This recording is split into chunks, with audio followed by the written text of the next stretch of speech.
Buenas, ¿cómo están? Bueno, ahí se van conectando, ya se van enganchando, ya está Néstor, nuestro entrevistado de hoy, de este segundo capítulo de los diálogos ambientales. Vamos a esperar un cachito más, como hacemos siempre, para que se vaya conectando la gente, no se pierdan nada de esta propuesta, que como decíamos es el segundo capítulo de estos diálogos ambientales que comenzaron hace 15 días. Organizados por el Movimiento Regional en Defensa de los Humedales del Cordón Industrial, el Moredeu, con la intención de que podamos ir abriendo espacios para seguir charlando sobre algunos temas centrados principalmente en lo que dio nacimiento a este movimiento del Cordón Industrial, que viene trabajando desde el año pasado, en base a la preocupación que nos generó a muchos de los vecinos y vecinas de aquí del Cordón, lo que estaba sucediendo en las islas del río Paraná, en nuestros humedales, con la quema intencional de miles de hectáreas y todo lo que eso significaba. Y la propuesta de este año, estos diálogos ambientales, tienen que ver con eso, tienen que ver también con recuperar una idea que volvió a tomar fuerza el año pasado a partir de las quemas, que tenía que ver con sancionar o con impulsar para que se sancione una ley nacional de humedales que proteja de alguna manera nuestros ecosistemas y los ecosistemas de aquí de la región, como es el caso del humedal del Delta del Paraná.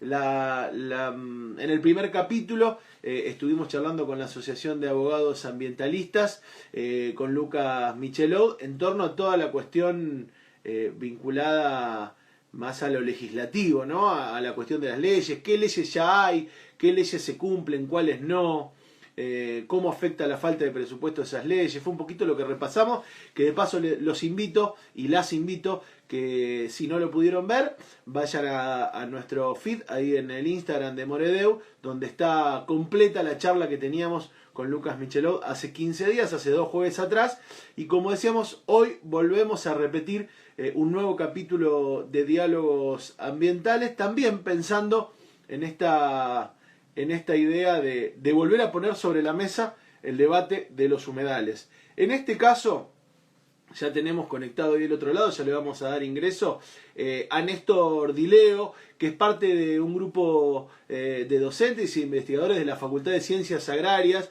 de la Universidad Nacional de Rosario, que han conformado la plataforma ambiental de la UNR y que están realizando un trabajo muy pero muy interesante que queremos difundir y queremos compartir con ustedes, que tiene que ver con monitorear al mediano y largo plazo el impacto que tuvieron y que tienen, porque siguen existiendo, las quemas en nuestro humedal, en los suelos del humedal, cómo va a ser recuperar eso, qué es lo que se ha perdido en los suelos del humedal cuando se han producido estos incendios. Recordemos que más o menos se afectaron el año pasado 300.000 hectáreas del humedal, más del 17% de la superficie que compone nuestro humedal del Delta fueron afectadas por los incendios. Es una cantidad impresionante cuando uno lo piensa, casi el 20%, ¿no? 1 de cada 5 hectáreas estuvo incendiada, provocando daños tanto ambientales como sociales, y que todavía no están claras las consecuencias de esos daños, y que es un poquito la investigación que nos interesó compartir con Néstor. A ver si ya lo podemos conectar ahí del otro lado. Ahí lo tenemos, esta vez fue mucho más rápido y mucho más... y vamos a arrancar con esta charla para que nos puedan contar un poquito de qué se trató esta... Ahí está, ahí me parece que lo tenemos. A ver. Teniendo en cuenta que nunca tenemos una gran conexión aquí en el Cordón Industrial. No me aparece todavía, Néstor, me aparece la pantalla al medio, pero no me aparece. A ver si estás ahí. No sé si me escuchás. Ahora te escucho, no te veo, pero te escucho. Sí, no sé por qué. Se ha conectado sin la cámara. A ver. Capaz que, digamos acá. Vos nos podés ver y nos podés escuchar bien. Yo te veo y te escucho perfecto, sí. Claro, nosotros te escuchamos, pero no te vemos. No sé si es porque puede estar desactivada la cámara. Ahí está. Ahí algo se vio. Si yo supiera cómo darlo... Acá está, listo. Es que me parece... Ahí está. Perdón. Estaba dando vuelta la cámara, perdón. Ahí está, ahí está, ahí está. Ahí está, bueno. Puede fallar, decía, ¿viste? ¿Te acordás vos de tu Samuel? Exacto, ni hablar. Y cuando puede Sí, fallar. sí. Bueno, Néstor, primero agradecido por aceptar sumarte a estos diálogos ambientales. Ya en algún momento habíamos charlado con vos de lo periodístico, pero queríamos también que poder contar lo que están haciendo, que es algo fundamental para pensar la problemática del local. Y bueno, muy agradecido que te enganches con nosotros. Bueno, muchas gracias a vos, Germán, por trabajar este tema desde el punto de vista comunicacional. Es muy importante que la sociedad tome conciencia, ¿no es cierto? Nosotros podemos medir, podemos estudiar un montón de situaciones, pero digamos, la verdad que lo que queremos es que cese el problema. Y para eso necesitamos que haya conciencia ciudadana, etcétera, ¿no? Así que bueno, mi agradecimiento hacia vos por esta cuestión. Néstor, cuando charlamos, cuando recibimos el informe, cuando nos llegó el informe que ustedes realizan desde la plataforma ambiental de la UNR, bueno, primero contarle un poquito a la gente de qué se trata el trabajo que están haciendo, un trabajo que no me quiero olvidar de nombrar, también participan Sergio Montico y José Alberto Berardi, no sé si nos olvidamos de alguien más, pero digo, un trabajo en equipo, que consta de qué. Bueno, específicamente nosotros tenemos, bueno, primero, cuando fue el problema agudo del tema de los incendios en los pastizales del humedal, la Universidad Nacional de Rosario decidió poner recursos instrumentales y masa crítica, digamos, de personal en el tema, ¿no es cierto? Entonces, bueno, dentro de la plataforma ambiental y del observatorio ambiental de la universidad, hay distintos grupos trabajando específicamente en cuestiones que les son propias de lo disciplinar. Hay gente que trabaja toda la cuestión, también la cuestión legal, hay gente de la Facultad de Ingeniería, bueno, estos colegas son de la Facultad de Derecho, obviamente. Hay un grupo de la Facultad de Ingeniería que trabaja todo lo que es calidad del aire y también la parte de impacto ambiental. De la Facultad de Ciencias Agrarias estamos nosotros, pero también está la Cátedra de Ecología, que realizan estudios específicos sobre la flora. Hay gente de la Facultad de Ciencias Bioquímicas, bueno, distintos grupos de trabajo, y tanto de la universidad como del CONICET, abocados a distintas situaciones, ¿no es cierto?, básicamente del impacto catastrófico que tienen los incendios en el ecosistema del humedal. Esto específico que hacemos nosotros... Te interrumpo un segundo, digo, y todas estas perspectivas por separado, después tienen alguna instancia donde puedan compartirla, digamos, donde puedan converger todas las investigaciones que van haciendo. Sí, obviamente, por ahí la idea, digamos, es armar un libro que condense todos los resultados, para que esté, por lo menos, que esté todo junto, digamos, ¿cierto? Digamos, justamente en términos ecosistémicos todo tiene que ver con todo, y bueno, lo que pasa es que, claro, viste cómo es la ciencia, o sea, también hay un análisis, si se quiere, el enfoque analítico hace que distintos grupos se concentren en lo propio. En el caso, pero digamos, la idea es integrarlo, digamos, en algún momento, ¿no es cierto? Darle coherencia para que, bueno, que pueda ser aprovechado por la sociedad, digamos, para quien no tenga un lenguaje técnico. Nosotros tenemos dos funciones. La cuestión de suelos, que es este trabajo que lo realizamos junto con Sergio Montico y José Berardi. Y también en nuestras manos está todo lo que es el monitoreo satelital, o sea, todo lo que sea la aplicación de sensores remotos, tanto al monitoreo de los focos de incendio, como a la caracterización y cuantificación de las áreas quemadas. Esto se hace con tecnología satelital de distintos tipos. En el primer caso es información térmica, en el segundo caso información multiespectral, y también está bajo nuestra responsabilidad. Bueno, hay un equipo de colaboradores Gonzalo y Juliana, que día a día hacen el monitoreo de focos de incendio. Esto que vos dijiste, que no solamente el año pasado, sino que todavía hay focos de incendio, es así, lo vemos todos los días.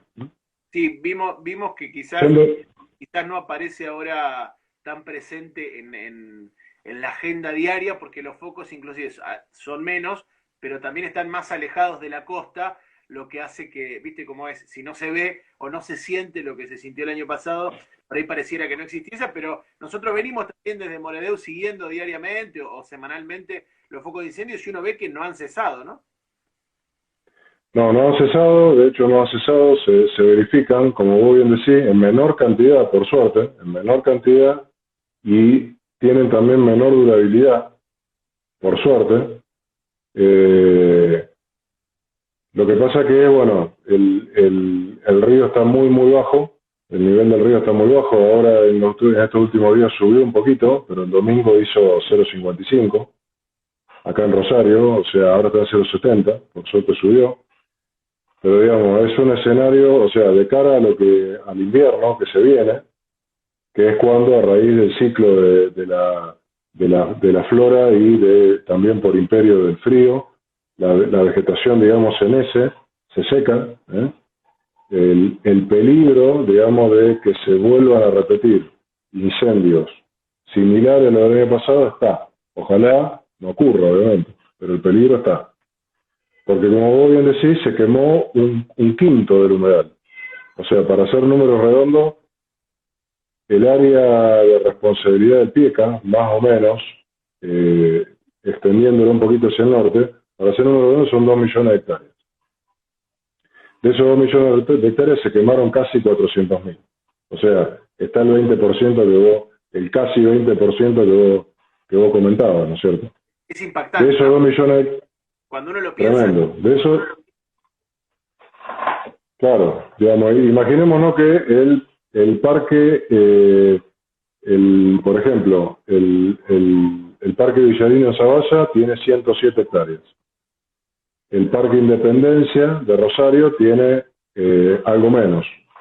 Entonces, decir que se quemaron 400.000 es una cifra, digamos, si lo medimos en cantidad de parques de Independencia que se quemaron, es magnánima la cifra, ¿no?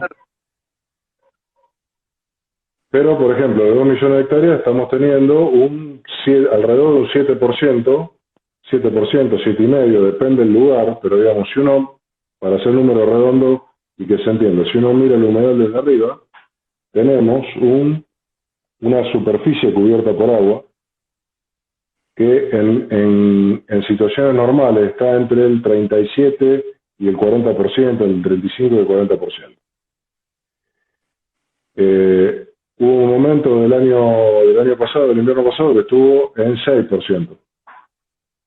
O sea que tenés un 30% más de tierra emergida, o sea, no cubierta por agua, en donde hubo un pastizal que en el verano se generó, biomasa de pastizal en ese espacio, en algún grado. Eso también es disponibilidad de biomasa para quemar y es superficie por donde puede avanzar el fuego. El problema cuál es, que tuvimos una creciente en febrero, por ahí, que llegó el río a 2 metros y pico, qué sé yo, pero ahora volvió a bajar y está muy bajo. O sea, si sigue estando así de bajo, pasa, se queda, por suerte, climáticamente ha estado lloviendo y la biomasa está más húmeda. El año pasado fue tremendo, no llovió prácticamente en el otoño y pasaron muchos días sin precipitaciones. Ya a esta altura ya eran incendios permanentes el año pasado, por suerte llovieron 50 y pico de milímetros, 60 milímetros en la última lluvia, pero bueno, las condiciones están, entonces bueno, es que seguimos alerta con este tema. Néstor, Específicamente, sí, preguntar, cuando hicieron los primeros relevamientos, ¿de qué constaron esos relevamientos y cuáles son los primeros, por lo menos los resultados preliminares? Me imagino que eso va a llevar un tiempo también para ir comparando, pero digo, ya tienen algunos resultados preliminares de qué efecto tuvo, ¿no? claro, no. Justamente, respecto del tema suelos, imaginémonos que con semejante tamaño, que tiene semejante escala areal que tiene el humedal, un relevamiento específico sería imposible. Entonces nosotros tomamos como área de estudio la isla de los Mástiles, que está, enfrente de Baigorria y Bermúdez, está ahí enfrente de la costa de Baigorria, básicamente. Que además y es la que tiene jurisdicción Santa Fe, digo, ¿no? Porque también tuvimos en el medio toda esta disputa o supuesta disputa interprovincial que hacía que la provincia de Santa Fe no interviniera, bueno, también bastante problemática. Sí, que en rigor de verdad esto hay que resaltarlo porque hay que, digamos, desde el punto de vista nuestro tenemos que, resaltar el rol tanto de obviamente, la universidad nuestra, como del municipio de Rosario, el municipio de Granadero de Baigorria y el de Capitán Bermúdez. La provincia de Santa Fe también nos prestó colaboración en distintos momentos, en distintas cuestiones, pero la verdad que no podemos decir lo mismo de la provincia de Entre Ríos, siendo que la jurisdicción entrerriana del Delta es prácticamente alrededor del 90%. O sea, de hecho, no teníamos permiso para navegar, por lo tanto, eso, porque si no, a lo mejor el sitio de muestreo hubiera sido el legado de Elliot. Pero teniendo en cuenta de que no podíamos ingresar embarcaciones en jurisdicción de Entre Ríos, tomamos la isla de los Mástiles. La isla de los Mástiles tuvo también, fíjate que tuvo 2 episodios de incendio en el cual hubo participación de, algún que otro cuerpo de bomberos, pero sobre todo ONG, que se dedicaron a ayudar a los pobladores locales a apagar el incendio.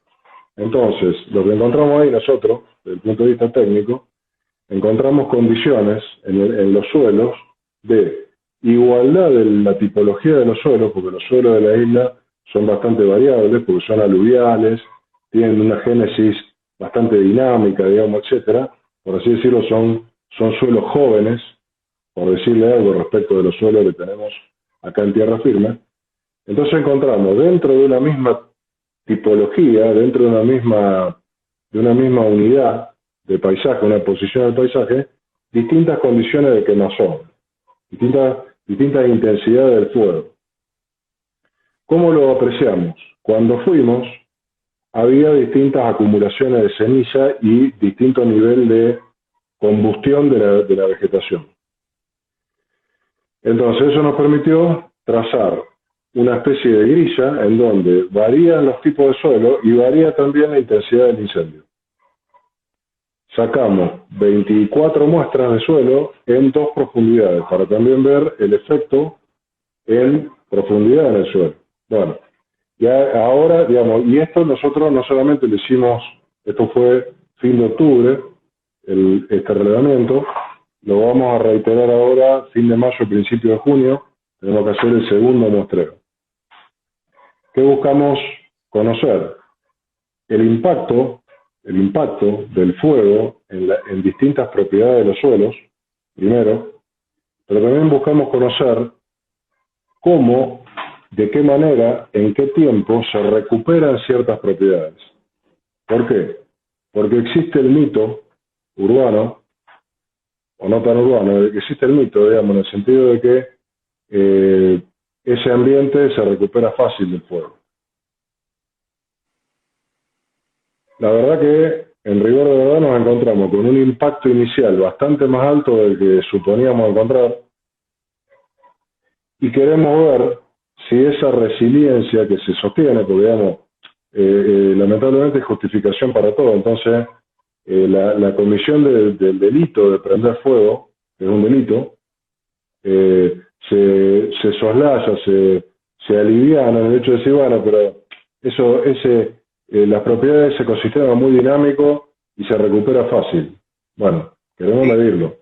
Lo hemos escuchado en la discusión de la productividad y del uso, que podemos hablar un poquito también del uso ganadero y la cuestión de pasturas, la idea de decir, bueno, incluso hemos llegado a escuchar, bueno, le hace bien al suelo, porque le hace un recambio, ¿no? Digo, estaba esa justificación. El suelo se renueva, mejor, ¿no? Lo he escuchado. Sí, o sea, incluso ha habido postura, digamos, de algunos investigadores también que han incluso publicado alguna nota en los medios diciendo que el fuego es una práctica ancestral.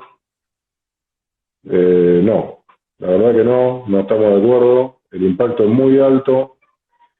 La condición de resiliencia, o sea, la recuperación de las propiedades del suelo, puede acelerarse en función de algún ciclo hidrológico que lo facilite, pero digamos, seguimos teniendo el río muy bajo y, por ejemplo, hay un nivel de compactación muy importante en el suelo que se quemó. Ahora voy a explicar por qué digo que el suelo se quemó. Hay un impacto muy importante en la compactación del suelo quemado respecto de que no fue quemado. Si el suelo está compactado, el agua de lluvia no entra, o entra menos. Y si el agua de lluvia entra menos, la vegetación se repone en el espacio con mayor dificultad. Entonces, esto por un lado. Obviamente, si todo ese espacio se inunda, es una humedad, hay que recordar que es una humedad. Si eso se inundara, bueno, ahí sí es de esperar que se reviertan algunos efectos. Pero si no se inunda, la afectación puede durar bastante tiempo. Otro efecto que encontramos es una pérdida de materia orgánica. La materia orgánica del suelo es el humus. Por así decirlo, podría ser el humus que se compra en la casa de plantas y jardines. Bueno, eso es un poco la materia orgánica del suelo. Es lo que le da consistencia, es lo que le da estabilidad a la estructura del suelo. Para el suelo, la materia orgánica es como si fuera el cemento Portland. Claro. Imaginémonos que por un momento el cemento Portland de la habitación donde estamos comienza a desaparecer. ¿Qué pasa con los ladrillos? ¿Qué pasa con la arena? ¿Qué pasa con...? Se comienza a despegar y colapsa, ¿verdad? Se derrumba. Bueno, el suelo funciona también de esa forma. Tiene espacios de aire y de agua, espacios porosos, y tiene una estructura, una matriz sólida. Si la matriz sólida colapsa, no hay lugar a donde meter el agua, no hay lugar a donde meter el agua y no hay lugar a donde meter las raíces. Encontramos una pérdida de 0,7% de materia orgánica. Y qué poquito. Claro, el suelo tiene 2 puntos algo de materia orgánica, casi 3.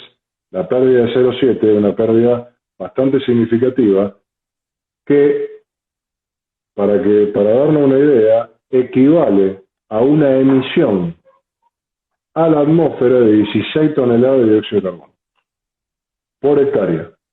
Por hectárea. O sea, imaginémonos, por así decirlo, un camión con acoplado, lo que vemos en la ruta, está transportando 30 toneladas. O sea que cada 2 hectáreas estoy mandándole a la atmósfera un camión con acoplado de dióxido de carbono. Claro. ¿Sí? En ese porcentaje chiquitito está esa cifra. O sea que, desde el punto de vista de la atmósfera, el impacto en la atmósfera y en la dinámica, por ejemplo, vinculada a los gases de efecto invernadero, no solamente el problema es gigante, o sea, no solamente el problema de la quema de la vegetación, de toda la biomasa, sino que además tenemos el problema de la emisión fuerte de dióxido de carbono a partir de la combustión de la materia orgánica del suelo. O sea, nosotros cuando vemos que se quema el pastizal, vemos los árboles prendidos fuego, vemos el pastizal prendido fuego. Pero ahí abajo hay más, se quema en profundidad otra cantidad de materia orgánica y digamos, esto hace que justamente se incremente el problema. Y otra cosa que encontramos, así rutilante, es una pérdida de nutrientes importante. Sí. Perdón, y digo, cuando vos contás esto de la pérdida del suelo, vos contabas al principio que cuando hacen la toma de las muestras, la hacen a diferentes profundidades. Digo, la pérdida de nutrientes y la pérdida de masa del suelo, ¿la han encontrado tanto en la parte superficial como en la parte inferior? ¿Eso depende de la intensidad del fuego? Claro, sí, bueno, muy buena pregunta. Eso depende básicamente de la duración. porque digamos, a mayor duración el calor tiene la posibilidad de propagarse a mayor profundidad. En general no encontramos, por suerte, no encontramos impacto en la segunda profundidad que medimos, por suerte, en las intensidades de fuego que pudimos testear ahí. Claro. Por suerte, o sea que el problema estaría en los 10 centímetros superficiales, pero justamente es donde se acumula el 60% de la actividad biológica del suelo. Claro. Está la materia O viva sea, es la parte más superficial, digamos. exacto, sí, tal cual, tal cual. Y bueno, en ese contexto, ahí en ese estrato, de 0 a 10 centímetros de profundidad, encontramos una pérdida del orden de el 60% del fósforo como nutriente. O sea, probablemente porque se acompleja con otros metales. Pero digamos, deja de estar disponible para la planta. Entonces, acá ahora viene lo que vos comentaste, Germán, el tema del manejo ganadero. O sea, ¿para qué se hace esto? Se hace esto para el tema de, justamente, de limpiar el pastizal de la vegetación muerta, de la acumulación de biomasa senescente, que genera sombreado, que genera digamos, escasa estimulación de las yemas para que brote el pasto en primavera. Entonces, la idea ¿cuál es? Limpiamos el espacio para que el pasto brote fuerte. Bueno, ese pastizal tiene menos agua, está mucho más compactado, tiene menos nutrientes, digamos, es un contrasentido gigante generar semejante daño que afecta justamente a lo que viene después en el ciclo. O sea, todo esto sucede más que nada en invierno. Yo especulo y quiero que el pasto brote en primavera-verano para aprovecharlo como forraje para el ganado. Pero como por ahí dijo alguien en el chat, que alcancé a leer, el fuego también lo que hace es disminuye el banco de semillas y afecta a las yemas. O sea, no hay la verdad que no es racional, Es que ni siquiera desde el punto. cuando te escucho, pienso mucho, sacando el humedal, cuando uno ve también el ciclo en la agricultura, digo, el uso de la tierra, en donde uno de los principales problemas que hoy tienen los mismos que sobretrabajan la tierra, es que la falta de nutrientes después termina hasta dando vuelta la ecuación económica, ¿no? Tienen que hacer una inversión gigantesca en fósforo, gigantesca en nutrientes, para que ese suelo siga sirviendo, con lo cual, digo, termina siendo matar la gallina del huevo de oro, ¿no? Claro, sí, básicamente sí. La diferencia es que el fósforo lo podía comprar en el supermercado. El fósforo vos ahí lo comprás en la agroquímica y te lo venden y lo aplicás. La cuestión física del suelo, digamos, la fertilidad física, la condición física, es una situación digamos, de factura biológica. Es algo que tiene que ver con el uso, con el buen uso, y si se degrada, luego no hay posibilidad de revertirlo en tiempos cortos, porque lo recupera la propia biología del suelo. Claro. Entonces, ahí tenemos un efecto a mediano y largo plazo. Siendo que, por ahí también leí el tema de si se hace por ignorancia o por qué. En general como método de limpieza, el fuego es barato como método de limpieza. No solamente se utiliza en el humedal, se utiliza en otros pastizales de tierra firme, en la zona de Cañadas, del centro de la provincia de Santa Fe, en los bajos submeridionales, como método de limpieza. O sea que es una tecnología que incluso está prevista en la legislación. El año pasado se suspendió la legislación, se prohibió, por eso digo que fue un delito, porque estaba prohibido. Claro. Pero digamos, es algo que se usa que yo creo que es una muy mala elección. En cualquier caso es una muy mala elección el fuego. En cualquier ambiente, de cualquier ecosistema, el fuego es una muy mala elección, porque el hombre lo utiliza con una finalidad ecosistémica marcada. Y además, siendo que existe la manera de resolver el problema que el fuego vendría a solucionar, existe la manera de solucionarlo sin quemar y sin afectar todos los otros componentes, porque no nos olvidemos la afectación que hay a la fauna. Claro, con el fuego. También se decía, por ejemplo, que la fauna del humedal podía desplazarse porque podía movilizarse. Siempre y cuando, digamos, la capacidad de movimiento de esa fauna no es ilimitada. Entonces, en un momento deja de correr, deja de moverse y se quema. Y mueren los animales. O sea, se han dicho muchísimas barbaridades para justificar. Vos recién decías, hay otras maneras, digo, dos preguntas sería. Primero, si crees que es el uso minero la principal causa de las quemas, digo, porque también estuvo en discusión si eso era, porque también uno lo piensa, si quemando todo tampoco resolvés que crezca pastura por todo esto, bueno, ¿cuál es la finalidad? Eso por un lado. Vos decías que hay formas de hacerlo, en el caso de que porque uno piensa, la ley de humedales no prohíbe la producción en el humedal, en todo caso la ordenaría, en todo caso la acomodaría. ¿Qué otras maneras habría de preparar algunos terrenos aptos o alguna parte que no afectara el humedal para la producción y que no fuese de esta manera?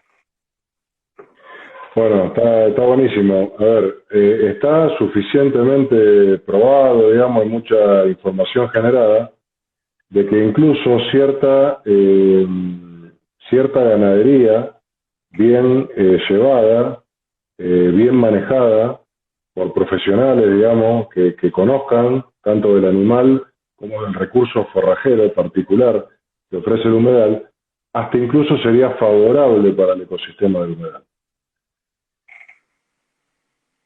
En definitiva, el pastizal que yo supongamos que yo soy ganadero y tengo manejo de ese tipo de recursos en la isla.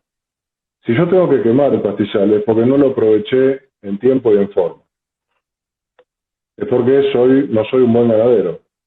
O tuve algún problema, una de dos. O sea, tuve algún problema externo, financiero, económico, lo que fuere, o hago las cosas mal. Si yo hago las cosas bien, no tengo por qué quemar el pastizal. Porque yo quemo el pastizal, quemo la comida que no le di de comer al planteo ganadero que tenga. Claro. Esto en general, digamos, ¿no? Entiendo. Supongamos que tuve algún problema, y bueno, digamos, el pastizal lo aproveché menos de lo que debiera y se me ensució. O sea, se me hizo un pajonal de vegetación seca que me estaría limitando la revenida del pasto nuevo. Existe distintas opciones, pero una muy fácil es la utilización de rolofacas. Es pensémoslo, un cilindro de metal pesado que tiene soldadas unas planchuelas que lo que hacen es acostar, o sea, la vegetación, el pajonal ese todo seco, lo que hace, lo acuesta por el peso y lo cortajea. Lo que hay que hacer es arrastrar ese rolofaca, por ejemplo, con un tractor de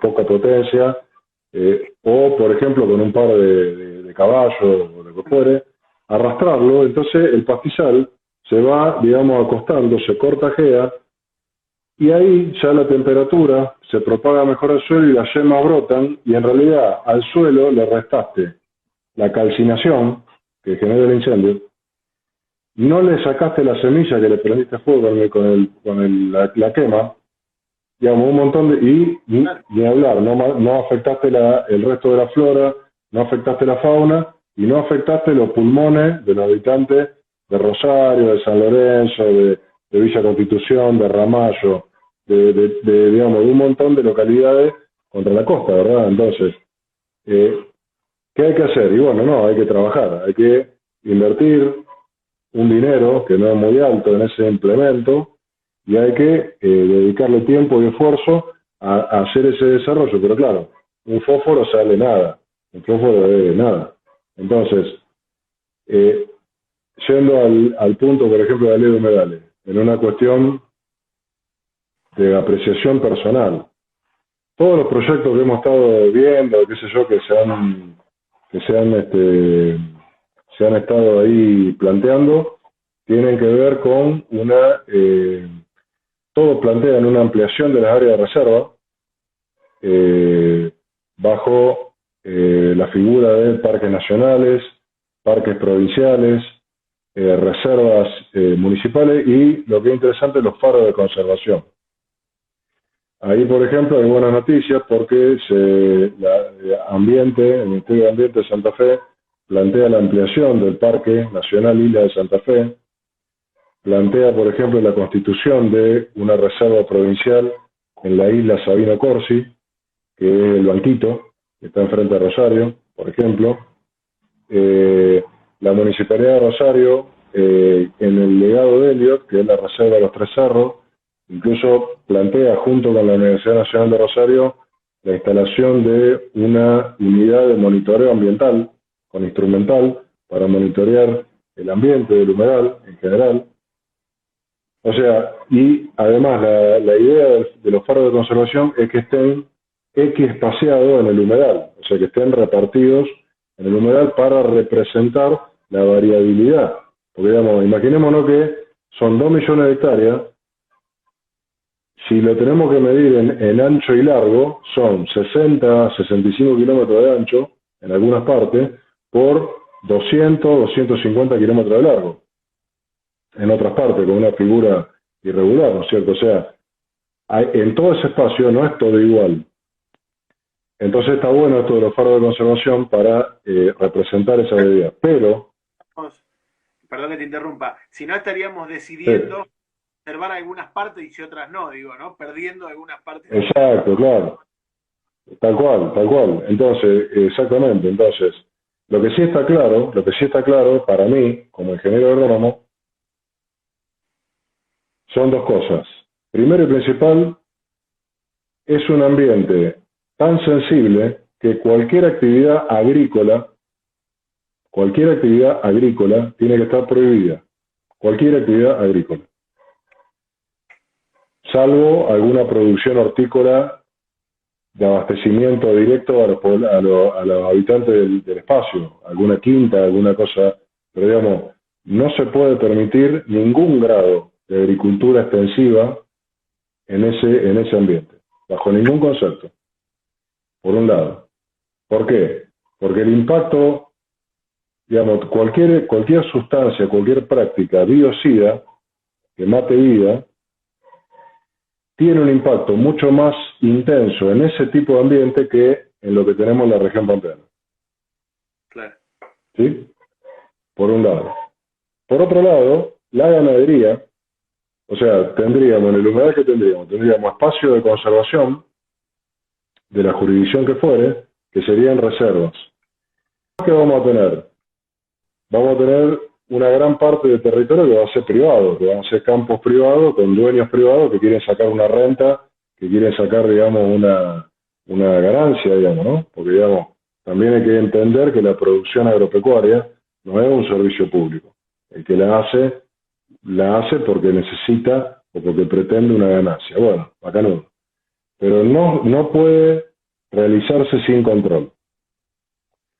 El Estado, la autoridad de aplicación que se defina en el esquema normativo, tiene que auditar cómo se desarrolla esa actividad productiva y después, desde el punto de vista analítico, y después también tiene que tener poder de policía y capacidad para relevar que se cumpla ese plan.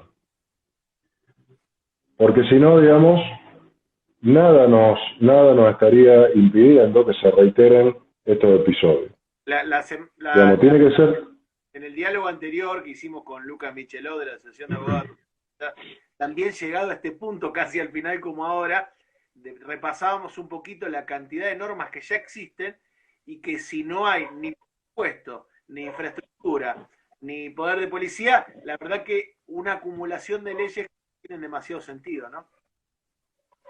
Tal cual. Entonces, porque nadie la va a cumplir. De hecho, lamentablemente la justicia de Entre Ríos hizo poquísimo en virtud de los delitos que ya se cometieron contra el ambiente y que tienen nombre y apellido.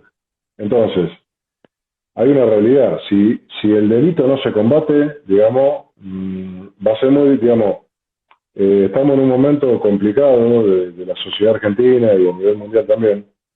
Y la verdad que sí, a los problemas que tenemos le agregamos delitos contra el ambiente, delitos contra, en definitiva, contra terceros, contra la comunidad.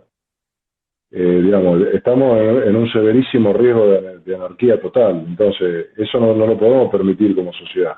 Y la verdad que si la justicia tiene que esperar 3 días para imprimir una hoja 4 para mandar un oficio, en un día hemos medido incendios que en 24 horas, de a partir de un foco, se quemaron 1.200 hectáreas. Claro.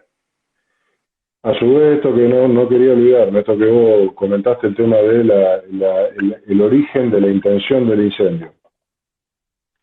Puede ser, digamos, primero, hay dos orígenes de los incendios. El incendio netamente natural y el incendio causado por los seres humanos. El natural, ¿cómo puede ser? Y bueno, puede ser por un rayo, una descarga eléctrica, puede ser por el efecto lupa de una gota de agua, bueno, alguna situación de ese estilo. Todo lo que pasó en el pasado, con la sequía que hubo, si hay algo que seguro que no hubo, fueron tormentas eléctricas. Menos en el invierno. O sea que imposible. ¿Qué nos queda? Nos queda la acción del hombre. Bueno, puede ser que fuimos con un par de amigas, de amigos, a la isla a pescar o a acampar o a hacer algo. Prendimos un fuego para cocinar un pescado, para cocinar un chorizo y se nos escapó y se hizo un incendio. Puede ocurrir. Puede ocurrir. ¿Cuánto le damos? El 10% le damos. Hemos detectado miles y miles de focos de incendio. Miles y miles de focos de incendio. Y se siguen detectando. Y además otra cosa. Si yo voy a pescar, me quedo en la costa de algún arroyo interior, de algún cauce interior. No me meto 10 kilómetros adentro, en donde no hay nada para pescar, y hay campo, con pasto, y algún pájaro por ahí, no me meto ahí adentro. Entonces, y a su vez, digamos, sabemos cómo se hace. Si yo quiero prender fuego un pastizal, ¿qué hago? Engancho un espinillo, engancho un arbusto, o engancho una cubierta de tractor o de auto vieja, la prendo fuego, la engancho con una cadena, y con el caballo recorro con ese elemento prendido para poder extender el fuego. Entonces nosotros de arriba lo vemos, ¿y qué se ve? Se ve patrones agrupados. Se ve patrones agrupados de esos focos de incendio, que responde a esa lógica. Entonces, no hay forma de justificar, y además otra cosa, por si fuera poco. Los animales, la hacienda, está ubicada en lugares en donde en general, en cercanía de esos lugares se vacunan. Y se tiene la posición de los lugares de vacunación. Entonces, si el incendio se provoca cerca del lugar de vacunación, es porque hay hacienda. Claro. Entonces, ¿qué nos ha pasado? Nos han contestado que dicen, pero justamente si yo tengo hacienda y prendo fuego a la isla, le quito el poco pasto que tiene. Claro, es verdad. Pero vos no vas a prender fuego en donde tenés la hacienda. Vos tenés 3.000 hectáreas tenés 3.000 hectáreas de isla y tenés 500 animales. Dejás 500 hectáreas, 700, 800 y prendés fuego 2.200. Especulando que en la primavera o verano siguiente vas a tener mejor pasto y vas a poder arrendar la isla a pastaje. Porque esto también, todo tiene que ver con todo. Si nosotros tenemos caro el maíz. Por eso han dejado de ser negocio los feedlot y ha vuelto a verse en los campos que no veíamos hace años. Digo, además de que creció la exportación de carne, lo que aparece es de nuevamente el ganado a pastaje que no había más. Claro, entonces, digamos, a ver, en estas cosas, viste, no son blanco-negro, son proporciones, viste, pero digamos, si yo tengo un incremento de precio del maíz, la isla es más competitiva. ¿Por qué? Porque la isla, digamos, el recurso forrajero es gratis, Claro, pero sí tiene un altísimo costo de logística. La claro. logística en la isla es carísima. Entonces eso hace que la ecuación económica sea de alguna manera competidora. Bueno, esto, digamos, hay que tenerlo en cuenta y me parece a mí que tiene que haber una solución integral. Tampoco podemos hacer un parque nacional de 2 millones de hectáreas. Primero porque hay una actividad económica que se desarrolla ahí, que hay que tener en cuenta la suerte de esa gente, en el estrato social que sea, tenemos que tener en cuenta eso. Y segundo, que desde el punto de vista ambiental y justamente del peligro de que se incendie, no sé si es la solución eso, porque se prende fuego y se quema todo. Claro. Entonces, yo lo que creo que tiene que ser un área que no puede estar abandonada por parte del Estado. Es un área que tiene que estar con control, con vigilancia, con elementos de contingencia, o sea, por ejemplo, los operativos que hacía el Plan Nacional de Manejo del Fuego, el Ministerio de Ambiente Nación, o por ejemplo, y con el Ministerio de Ambiente de Santa Fe y Protección Civil de Santa Fe. Costaban 10 millones de pesos diarios. Helicópteros, personal, un helicóptero consume una cantidad de combustible tremenda. Destacar aviones hidrantes, que son en realidad aviones fumigadores, en donde se utiliza la cisterna solamente, tiene un costo altísimo. Entonces, lo que se veía, que parecía que no tenía control, en realidad no era que no se intentaba apagar. Tenía que haber, digamos, había instancia de combate del fuego, pero no alcanzaba, porque el tamaño es tan grande que, digamos, estaba fuera de toda posibilidad operativa. Entonces, yo creo que, digamos, esto hay que repensarlo y hay que preparar una estructura. Por ejemplo, Chile. ¿Cómo hace Chile? Chile tiene equipos preparados. Tiene equipos en guardia, preparados como para salir dentro de 5 minutos. Si se detecta el incendio, el equipo sale de inmediato. No es que hay que llamar a los brigadistas que caen en colectivo y en realidad vos empezó el incendio ahora y recién mañana a las 7 de la mañana juntaste todo para salir, porque ahí ya se te fue de 10 hectáreas, se te hicieron 500 y no lo paraste más. Entonces, yo creo que eso desde el punto de vista de la reacción frente al problema. Después hay que trabajar en prevención.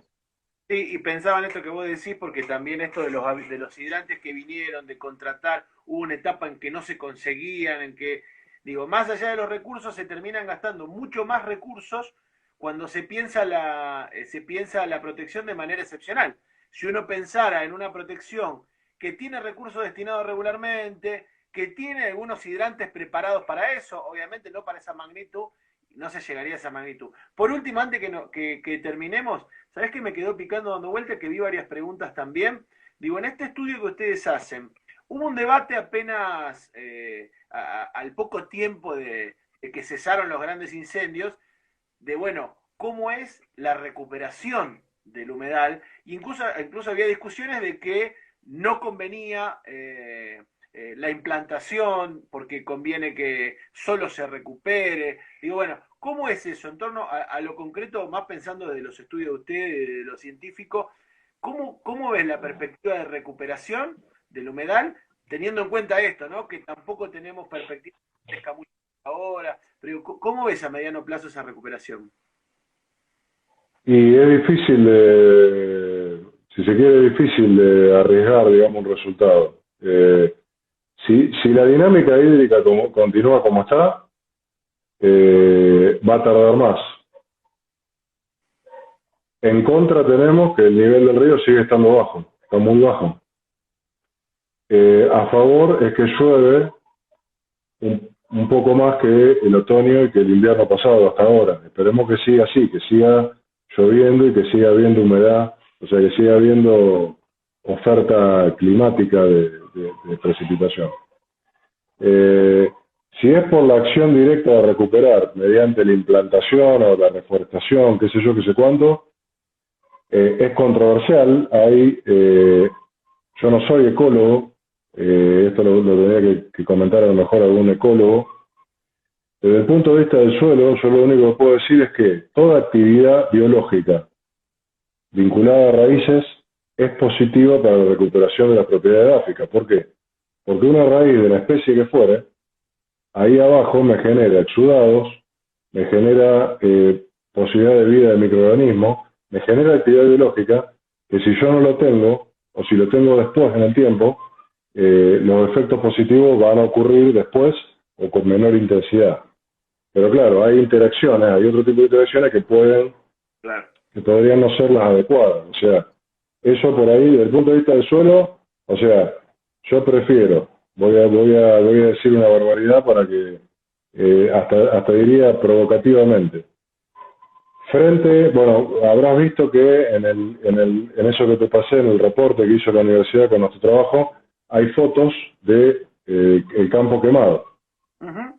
Bueno, yo prefiero que en ese lugar, yo prefiero ir desde el punto de vista del suelo y de la biología del suelo, yo prefiero ir desparramando semillas de soja para que se genere la plantita, que después se muera, que hagan lo que quieran, pero digamos que esté la planta y que absorba luz solar, que me genere biomasa, que me genere raíces, que me deje vivir una cantidad de comunidad microbiana y de microfauna asociada al suelo. Prefiero eso que tener mucho tiempo Claro. ese yermo, esa condición así, yerma, digamos, totalmente cuasi desértica.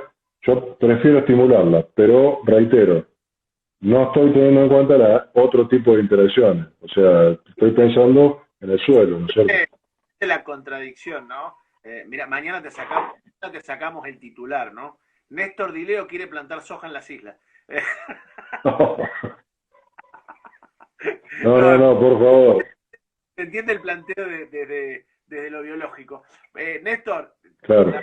te robamos esta horita, pero no sé cómo fue para el resto de los que están ahí conectados, un montón de gente, pero la verdad que para mí fue casi una clase, y es lo que queríamos generar con este espacio, ¿no?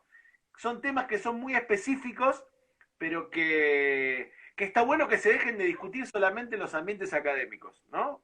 Que se pueda abrir un poquito ese debate a eso, y por eso te agradecemos un montón de todo el movimiento regional de defensa de los humedales, de la predisposición.